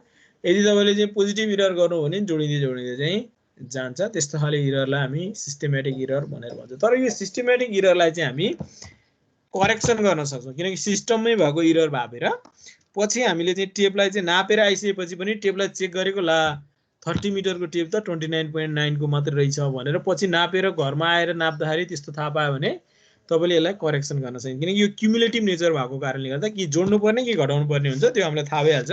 30 मिटरको टेपले चाहिँ 29.9 मिटर मात्रै रहेछ त्यो भने चाहिँ तपाईँले जमिनमा 29.9 मिटरलाई तपाईँले 30 मिटर लेखेर आउनुभयो भने चाहिँ जहिले पनि एरर पोजिटिभ भइदिएको भनेर भनेपछि एररलाई घटाइदिएपछि करेक्टेड गर्न हामी सक्छौँ। यो चाहिँ यसलाई हामी चाहिँ सिस्टमेटिक एरर भनेर भन्छ। यसको एक्जाम्पल पनि मैले तपाईलाई यही लेखिदिएको छु, यो सिस्टमेटिक इरर। अर्को चाहिँ एक्सिडेन्टल इरर भनेर भन्छ। यो चाहिँ के हो भने तपाईले मिस्टेक पनि गर्नु भएन, सिस्टमेटिक इररलाई पनि करेक्सन गर्नुभयो भने पनि त्यहाँ चाहिँ जस्तो चाहिँ त्यो अर्को इरर पनि हुन सक्छ जसलाई हामी एक्सिडेन्टल इरर भनेर भन्छ। एक्सिडेन्टल इरर जस्तो चाहिँ एक्सिडेन्टल इरर चाहिँ कहिले पोजिटिभ हुन सक्छ, कहिले नेगेटिभ हुन सक्छ के। यो चाहिँ तपाईको के भन्दा चाहिँ एक ताल पोजिटिभ अर्को ताल नेगेटिभ, त्यसपछि कम्पनसेटिङ टाइपको हुन्छ। कम्पनसेटिङ पोजिटिभ र अर्को ताल नेगेटिभ भएपछि के हुन्छ, आफैमा प्लस माइनस हुँदै जान्छ। पुरै कम्प्लिटली कम्पनसेट हुन्छ भनेको चाहिँ हैन, कम्पनसेटिङ नेचर चाहिँ हुन्छ। एक ताल प्लस गर्नुभयो अर्को ताल नेगेटिभ गर्नुभयो भने यो चाहिँ कम्पनसेटिङ भन्छ। त्यसैले करेक्सन एप्लाइड गर्न सकिँदैन। यसमा चाहिँ करेक्सन एप्लाई गर्न सकिँदैन, किनकि कुनै बेला पोजिटिभ हुन्छ कोही बेला, कुनै बेला नेगेटिभ भइदेला। त्यसकारण गर्दा यसलाई हामी करेक्सन गर्न चाहिँ सकिँदैन। यसले कुनै ल, कुनै एउटा म्याथमेटिक्सलाई यसले चाहिँ फलो गरेको हुँदैन। त्यसकारण गर्दा यसलाई हामी एक्सिडेन्टल इरर भनेर भन्छ।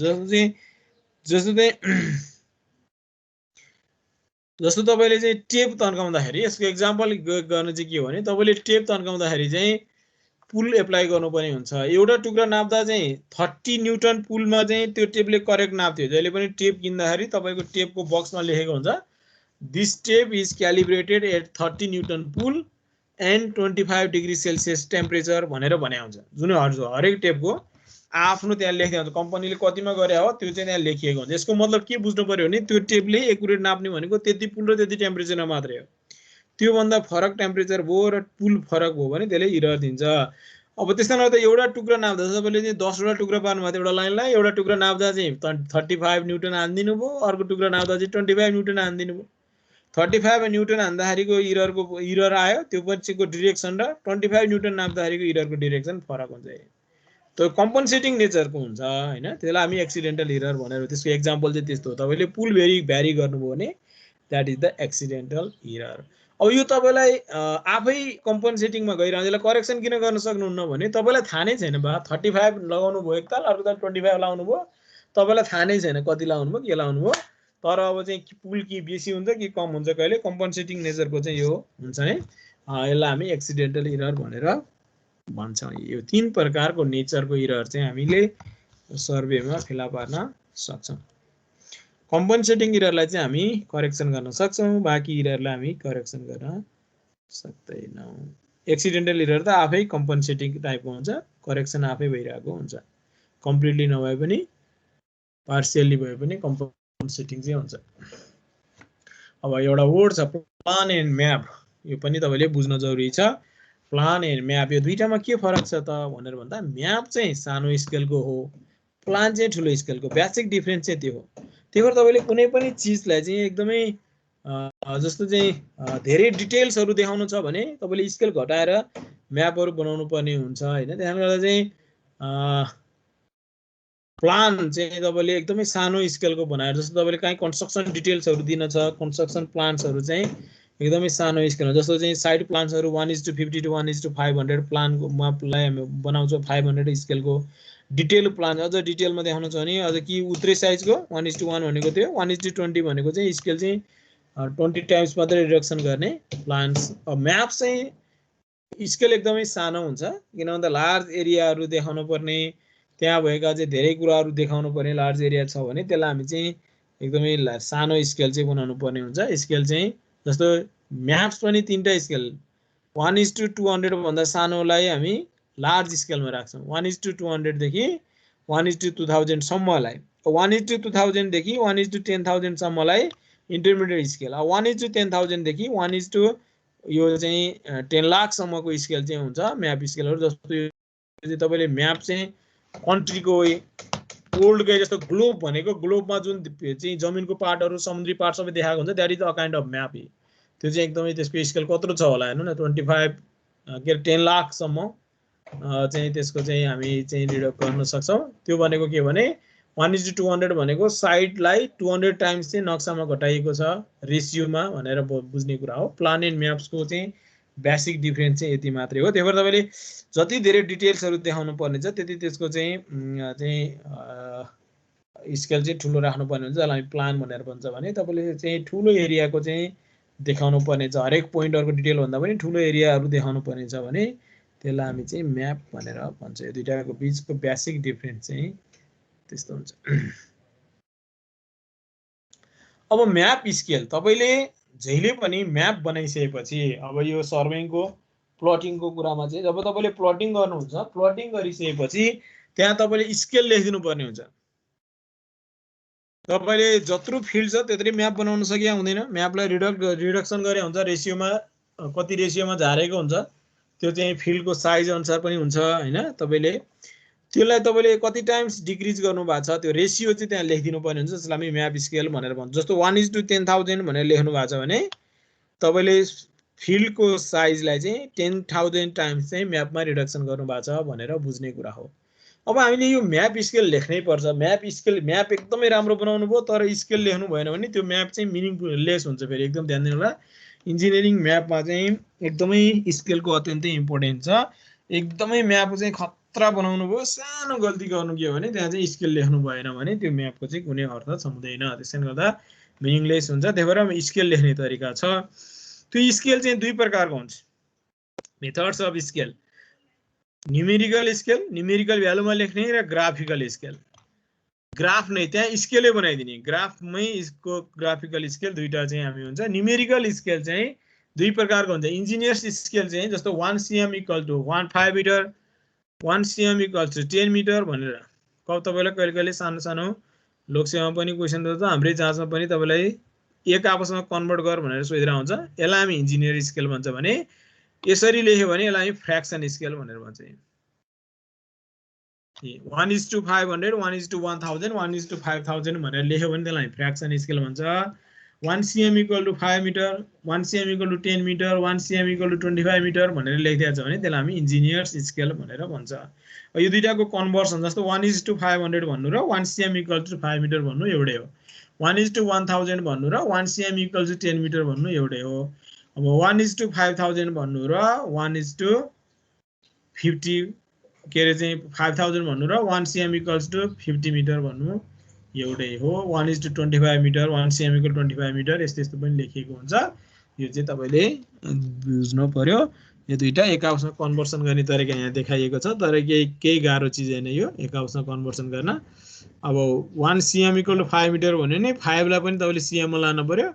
5 ले cm मा लाँदा 100 भनेपछि 1:500 भइहाल्यो। cm काट्दै 1:500 भइहाल्यो। यसरी तपाईले यसलाई यता कन्भर्ट गर्न सक्नुहुन्छ भने यसलाई इन्जिनियर स्केलमा लानको लागि चाहिँ फेरि तपाईले के गर्ने भन्दा यो 1 cm = अब यो 500 cm हुन्छ। 500 cm भनेको 5 मिटर भइहाल्यो। एक आपसमा कन्भर्सन गर्नलाई सानो क्वेशन जुन लोकसेवामा पनि अब्जेक्टिभ क्वेशन सोध्ने यस्तै गर्छ। यहाँ एउटा एक्जाम्पल तपाईलाई दिएको छ, दैट इज द कन्भर्सन कसरी गर्ने भनेर।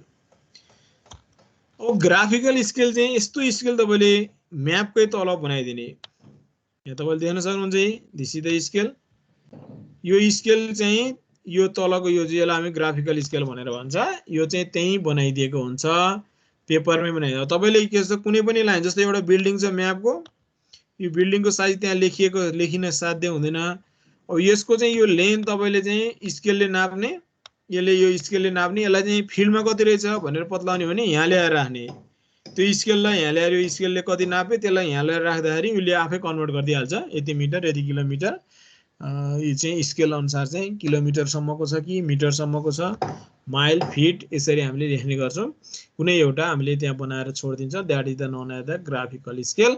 र ग्राफिकल स्केल चाहिँ बेस्ट मेथड अफ स्केल हो, बेस्ट मेथड हो। कारण के भने यसले एउटा चाहिँ पेपरको श्रिङ्केज इफेक्टलाई, जस्तो तपाईले न्यूमेरिकल स्केल लेख्नुभयो यसैलाई तपाईले 1:24,000 मात्रै लेख्नु भएको थियो भने 1:24,000 मात्रै लेख्नु भएको थियो भने यसलाई जस्तो यो नाप्दाखेरि 2 cm आयो भने फिल्डमा कति रहेछ त भनेर थाहा हुन्छ भने 2 cm लाई 24,000 ले मल्टिप्लाई गर्ने भनेपछि 48,000 cm रहेछ फिल्डमा भनेर थाहा भयो।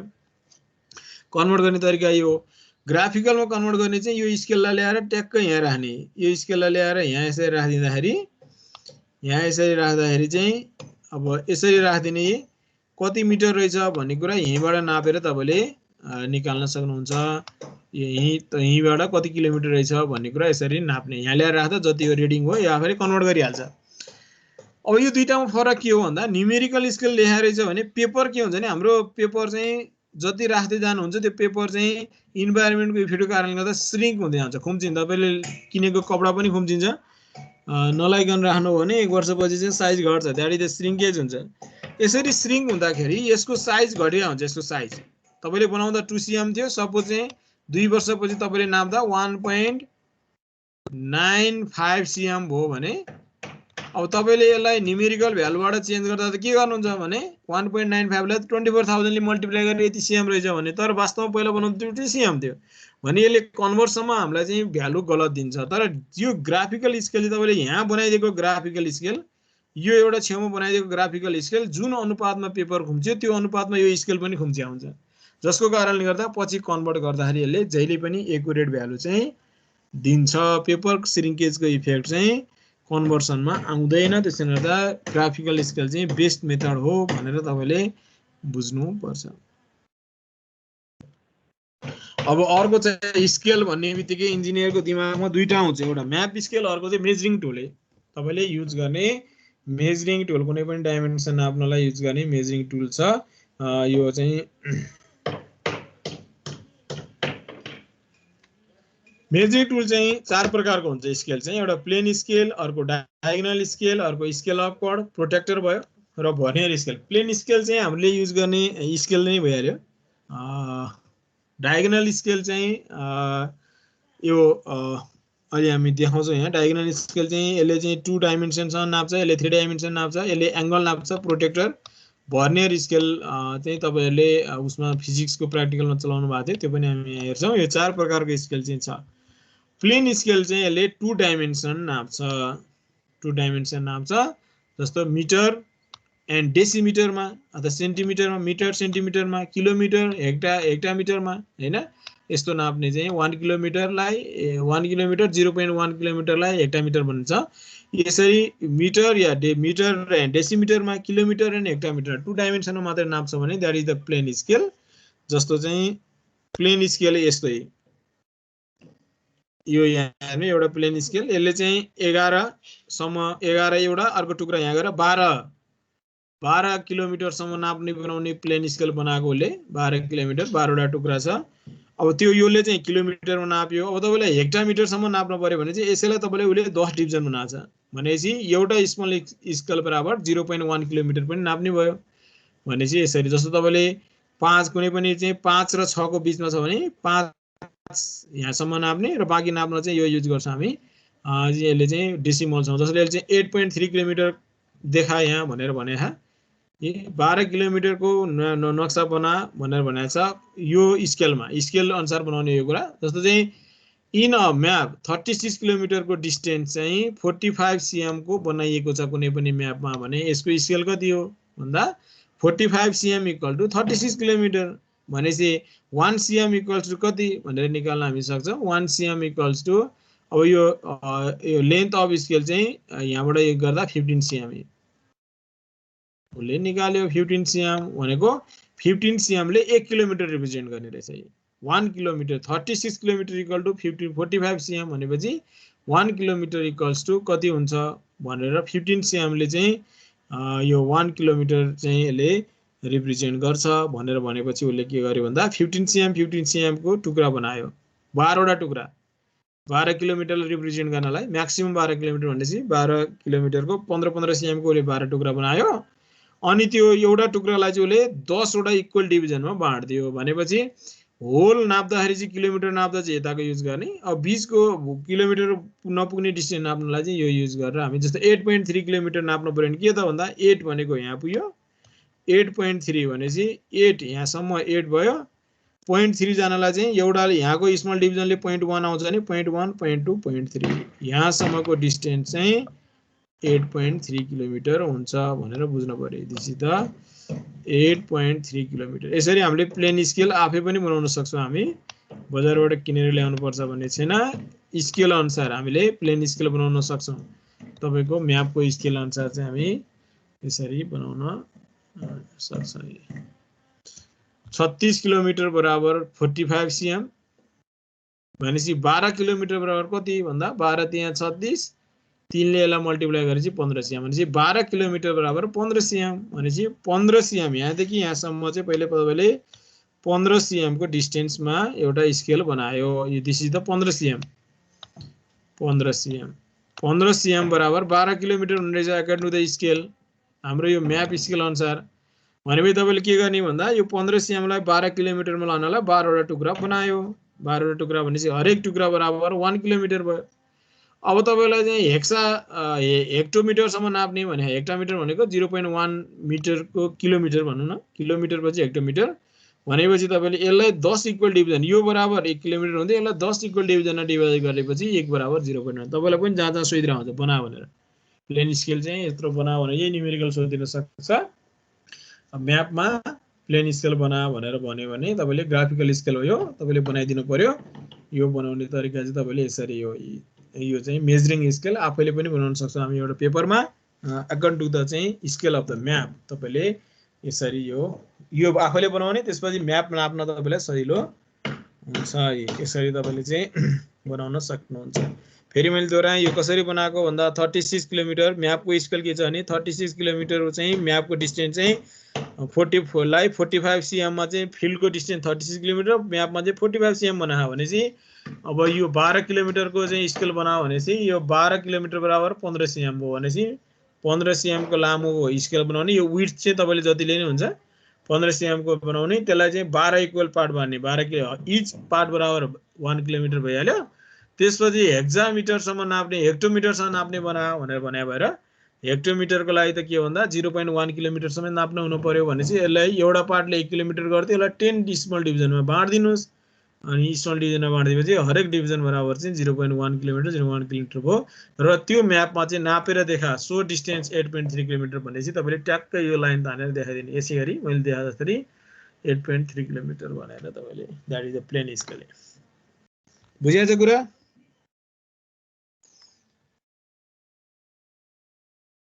अर्को चाहिँ डायगोनल स्केल चाहिँ यसले चाहिँ 3 डाइमेन्सन नाप्छ 3 डाइमेन्सन भने के भन्दा मिटर नाप्ने भने मिटर्स डेसिमिटर एन्ड सेन्टिमिटर सम्म नाप्ने भयो हैन किलोमिटर चाहिँ तपाईले चाहिँ किलोमिटर हेक्टोमिटर र मिटर सम्म नाप्ने भयो हैन काइन्ड अफ त्यसलाई हामी 3 डाइमेन्सनल भनेर भन्छ यस्तो खाले स्केल चाहिँ तपाईले बनाउनु पर्छ यो बनाउने तरिका पनि हामीलाई जाँचमा यो पनि न्युमेरिकल सोधिरा हुन्छ यो म्याप बना भनेर अब 1 को डिस्टेन्स चाहिँ 1/10 हुन्छ एबी को 2 को चाहिँ यसको खास डायगोनल तिर यसले डिभाइड गर्दाखेरि चाहिँ यसरी डिभाइड गर्नुभयो भने 1 ले के गर्छ यो 1 इक्वल डिभिजन छ भनेपछि 1 ले एबी को 1/10 रिप्रेजेन्ट गर्छ 2 ले एबी को 2/10 रिप्रेजेन्ट गर्छ 3 ले यसरी बनाउने हो डायगोनल स्केल चाहिँ यसले 3 डाइमेन्सन हामीले जस्तो यहाँ एउटा न्युमेरिकल एक्जाममै सोधिएको जस्तो न्युमेरिकल 4500 मिटर स्क्वायर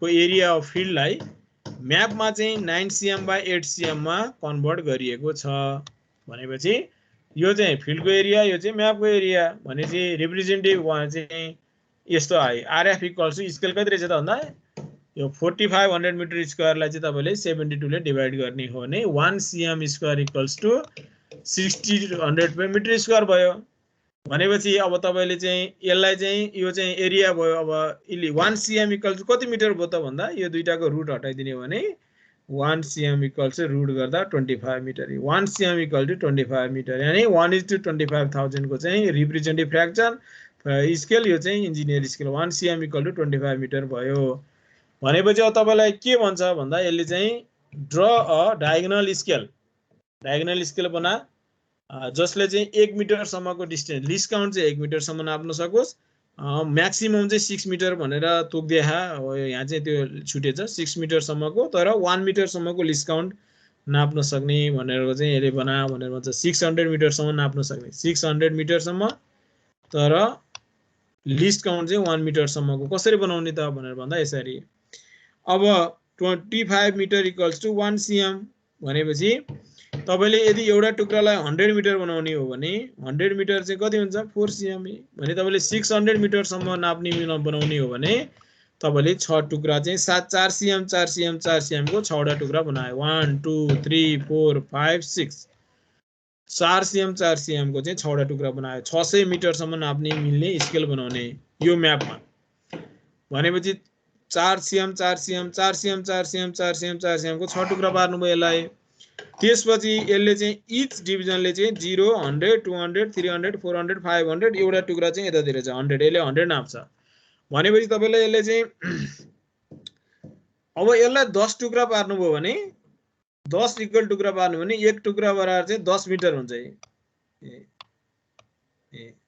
एउटा स्मल डिभिजन बराबर 10 मिटर भयो यो स्मल डिभिजन बराबर 10 मिटर भयो हैन त्यसपछि तपाईले के गर्ने भन्दा 1 मिटर सम्म नाप्ने बनाउन छ भने अब डायगोनल स्केल बनाउन पर्ने चाहिँ कसरी गर्ने भन्दा एउटा कुनै एउटा स्ट्रिप लिने जति विड्थको लिने हुन्छ यो जति विड्थको लिने हुन्छ यसलाई तपाईले 10 डिभिजनमा बाँड्ने इक्वल जतिले पनि हुन्छ यो विड्थ मैले तपाईलाई तरिका सिकाएर जाँचमा सोधिरा हुन्छ यो चाहिँ यो यसको विड्थ चाहिँ स्केल अनुसार हुन्छ स्केल अनुसार लिनु पर्यो यसको विड्थ चाहिँ अब यो हरेक विड्थ चाहिँ 100 मिटर भयो अकॉर्डिंग टु द स्केल अब यसलाई 10 स्मल डिभिजनमा बाँडेपछि एउटा डिभिजन बराबर 10 मिटर भयो अब यतातिर चाहिँ तपाईले एउटा सर्टेन विड्थको स्ट्रिप लिनुस् त्यो स्ट्रिपलाई इक्वल 10 डिभिजनमा बाँडेर यसरी प्यारलल लाइन तान्दिनुहोस् प्यारलल लाइन तानेपछि के गर्ने भन्दा यो डिभिजनबाट जुन तपाईले यहाँ मार्किङ गरेको डिभिजनबाट चाहिँ प्यारलल लाइन तान्ने यहाँबाट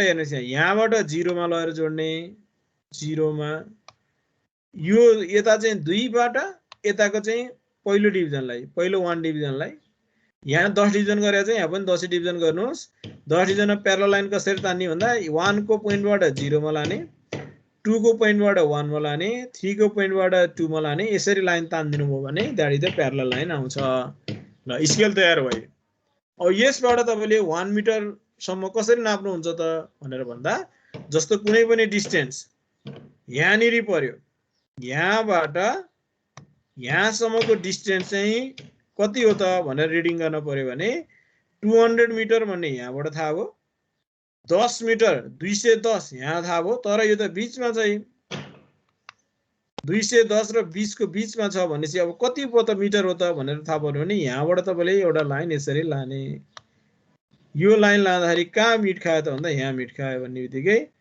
212 मिटर रहेछ भन्ने कुरा थाहा भयो that is the 200 metre 12 metre यसले नाप्छ यसरी तपाईले डायगोनल स्केल चाहिँ तपाईले बनाउन सक्नुहुन्छ कसरी बुझे छैन भने सोध्नुस् है यो एक्जाममा सोधिरहेछ चाहिँ ड्र जाँचमै ड्र गर्नु बदले कपीमै ग्राफमा परेन कपीमै ड्र गरेर चाहिँ देखाउनु पर्छ कसैले बुझे छैन भन्दैन एकचोटी हजुर यसमा डायगोनल वाला भन्दैन अब अकॉर्डिंग टु द स्केल चाहिँ हामीले चाहिँ 600 मिटर सम्मको बनाउनु परेछ बना भनेर जहाँ उले भन्छ हामीलाई अहिले 600 भनेछ अब तपाईलाई 1 किलोमिटर सम्म बनायो भने अब 600 भनेको 1000 मिटर सम्म नाप्ने हुनु पर्यो according to the map scale यो तपाईले निकाले बुझिसक्नु भएको छ 4 cm = 100 मिटर चाहिँ हाम्रो स्केल छ भनेपछि 600 मिटर सम्म जानलाई 4 cm को 6 वटा टुक्रा यहाँ बनाउने यो विड्थ चाहिँ जतिले पनि हुन्छ यो चाहिँ 4 cm 4 cm 4 cm 4 cm 4 cm 4 cm को भयो एउटाले 100 मिटर डिभिजन गर्छ भनेपछि यसलाई 0 100 200 300 400 500 यता 100 यता छ 600 600 मिटर त यसले नाप्न सकिहाल्यो अब यसलाई इक्वल 10 डिभिजन बाँड्नुस् यहाँ पनि 10 डिभिजन लेखिदिनुस् यहाँ पनि 10 वटा डिभिजनमा मार्क गरिदिनुस् यो विड्थ चाहिँ जतिले नै हुन्छ गरिसकेपछि एउटा बराबर 10 मिटर भइहाल्यो अब यहाँ चाहिँ प्यारलल लाइन कसरी तान्ने त भन्दा यहाँको यो पहिलो डिभिजनको योबाट 0 मा लगेर जोड्ने के यहाँ यो 0 मा यो दोस्रो डिभिजनको योबाट पहिलो डिभिजनमा लगेर जोड्ने जस्तो तपाईले यहाँ मार्किङ गर्नु भएको छ 0 1 2 3 4 5 6 7 8 9 10 भनौं न हैन 10 इक्वल डिभिजन 1 2 3 4 5 6 7 8 वटा बनाए यहाँ चाहिँ तपाईले 10 वटा इक्वल डिभिजन चाहिँ यसलाई बनाउनु भनेपछि 100 मिटरलाई 10 ले गर्दाखेरि के आयो भन्दा 10 मिटर एउटा बराबर 10 मिटर आउँछ अनि के गर्ने भन्दा जोड्दाखेरि चाहिँ यहाँबाट तपाईले यो 1 बाट 0 मा लाने यो हेर्नुस् यहाँ यसरी यो ट्रायंगल जस्तो बनाएर लाने के यो 1 डिभिजनबाट 0 मा यो 2 डिभिजन यता आएर यताको 1 डिभिजनमा जोड्ने यताको 3 डिभिजनबाट यसरी चाहिँ तपाईले जोड्ने, यसरी तपाईले चाहिँ प्यारलल लाइनहरु तान्दिने। तानिसकेपछि चाहिँ यो डायगोनल स्केल तयार हो। अब हेर्नुस् यहाँ यसले 100 मिटरको नाप तपाईले जस्तो 200 यो डिस्टेन्स यो यहाँदेखि यहाँसम्म डिस्टेन्स कति भयो भन्दा 100 100 200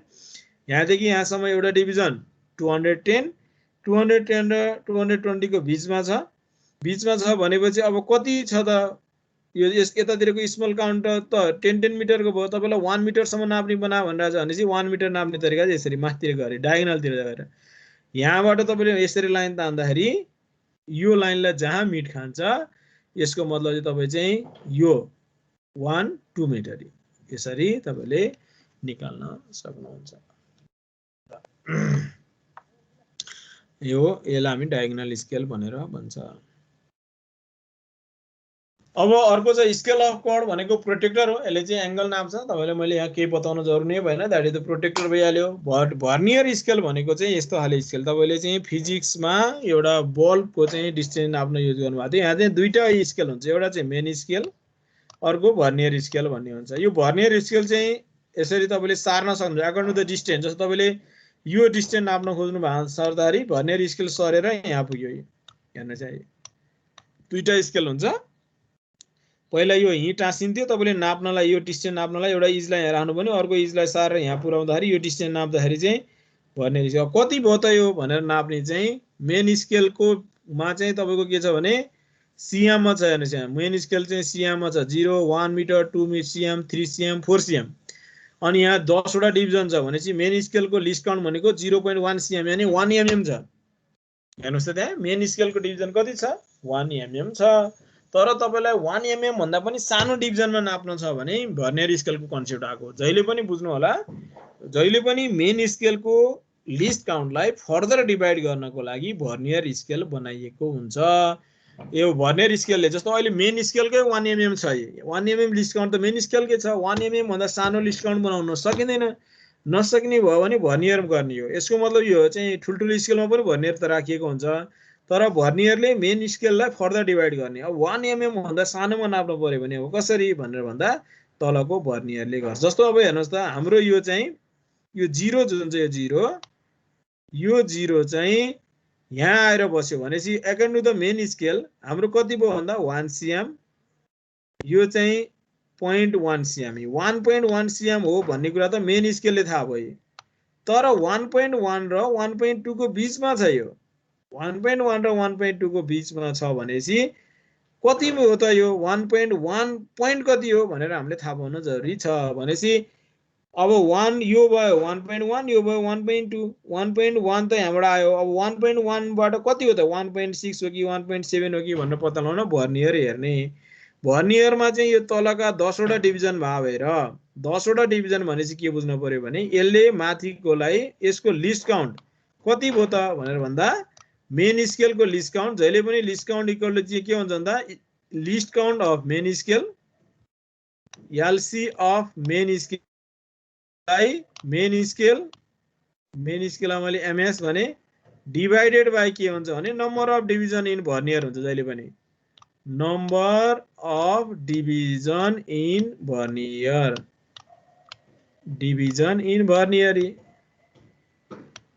डिभिजन इन भर्नियर कतिवटा डिभिजन छ भन्ने कुरा यहाँबाट थाहा हुन्छ। 10 वटा डिभिजन छ भने चाहिँ एउटा यो यसले चाहिँ 0.1 एमएम रिप्रेजेन्ट गर्छ भनेर बुझ्नु पर्यो। 0.1 एमएम यसको 1 एमएम छ भने चाहिँ यसले 0.1 एमएम। अझ यसको त बीचमा पनि भयो भने यसले त 0.05 एमएम सम्म नाप्ने भयो भनेपछि अब यिन तलको यो डिभिजन चाहिँ कुनसित पर्फेक्टली कोइन्साइड छ हेर्ने चाहिँ तलको यो लाइन चाहिँ माथिको जुनसुकै लाइनसँग पनि एउटा मात्रै पर्फेक्टली कोइन्साइड हुन्छ। त्यो एउटा मात्रै पर्फेक्टली कोइन्साइड भएको कुन हो त भन्दा दिस इज द यो 6 वाला। हेर्नुस् त यहाँ यो 6 वाला चाहिँ पर्फेक्टली कोइन्साइड भएको छ भनेपछि के बुझ्नु पर्यो भने हाम्रो यो चाहिँ 1.16 हो भनेर बुझ्नु पर्यो।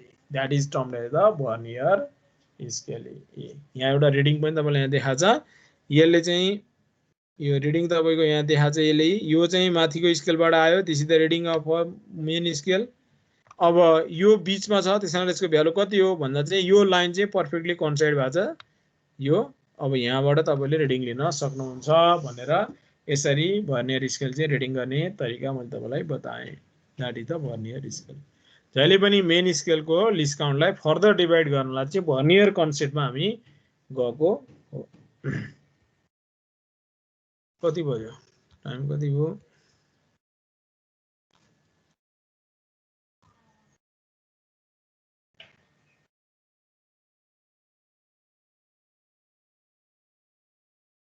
कति सम्म हाम्रो क्लास?